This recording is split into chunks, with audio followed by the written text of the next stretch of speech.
उत्तर प्रदेश के मुख्यमंत्री योगी आदित्यनाथ आज लोकसभा 8 भाजपा प्रत्याशी परमेश्वर लाल सैनी की जनसभा को संबोधित कर रहे थे। जनता को संबोधित करते हुए मुख्यमंत्री ने कहा, हम चेहरा देखकर विकास नहीं करते, हमारा एक ही नारा है, सबका साथ सबका विश्वास। आगे कहा, हम 25 करोड़ प्रदेशवासियों के लिए कमाते हैं। वहीं प्रधानमंत्री मोदी के बाद योगी आदित्यनाथ ने भी इंडिया गठबंधन के मैनिफेस्टो को कोसा।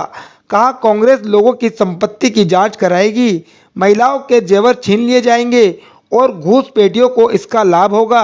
बाकी आप खुद सुन लीजिए मुख्यमंत्री योगी आदित्यनाथ को। रिपोर्ट शाहजेब अंसारी। तो मोदी जी के द्वारा खोले गए जनधन अकाउंट में हम सीधे पैसा भेज देते हैं, उसके उपचार की व्यवस्था करवा देते हैं, क्योंकि हम चेहरा देख करके योजना का लाभ नहीं देते हैं। हमारा तो मंत्र है सबका साथ और सबका विकास का।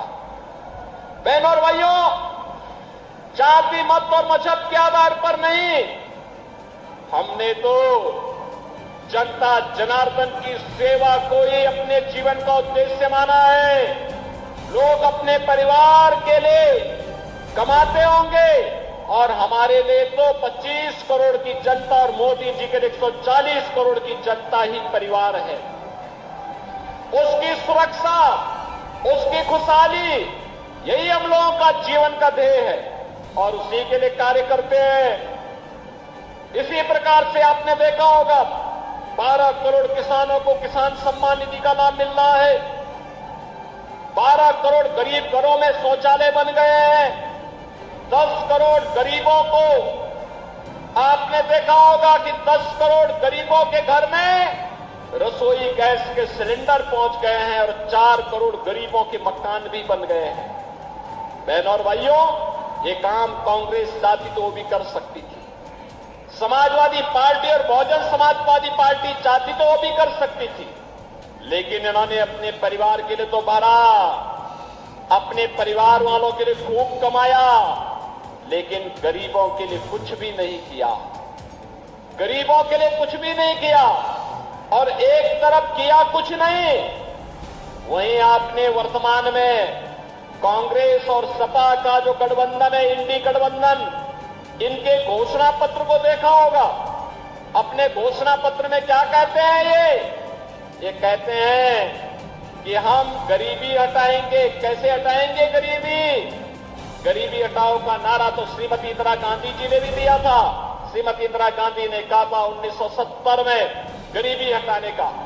बहनों और भाइयों, 54 वर्ष के बाद भी नाती भी वही तोता रटंत लगाए जा रहा, हम गरीबी हटाएंगे, एक झटके में हटाएंगे। जब उससे पूछा गया कि कैसे हटाएंगे, तो कहता है हम सभी लोगों की संपत्ति का सर्वे करवा देंगे और सर्वे कराने के बाद अगर किसी के पास 4 कमरे का मकान है ना, तो 4 कमरे के मकान में अगर उनके परिवार में 4 लोग हैं तो कहेंगे कि तुम्हारे लिए 2 कमरे पर्याप्त हैं, 2 कमरे हम दूसरे लोगों को जबरदस्ती कब्जे में ले लेंगे, उस पे कांग्रेस का अधिकार हो जाएगा। वे कह रहे हैं हम सर्वे कराएंगे। देखो, कल सुप्रीम कोर्ट ने भी कहा है कि स्त्री धन पर केवल स्त्री महिला का अधिकार है, कोई दूसरा अधिकार नहीं कर सकता। लेकिन ये बेशरम लोगों को देखो ना, ये कहते हैं कि महिलाओं के जेवर को भी हम अपने कब्जे में ले लेंगे। क्या हिंदुस्तान इसको स्वीकार करेगा? क्या स्वीकार करेगा क्या? लेकिन इनकी हालत देखो, और किसको बांटेंगे? ये आपकी संपत्ति को बांटने का काम किसको करेंगे? बांग्लादेशी घुसपैठियों को, रोहिंग्या लोगों को, जो विदेशी आए हैं घुसपैठिए, उनको बांट देंगे ये लोग।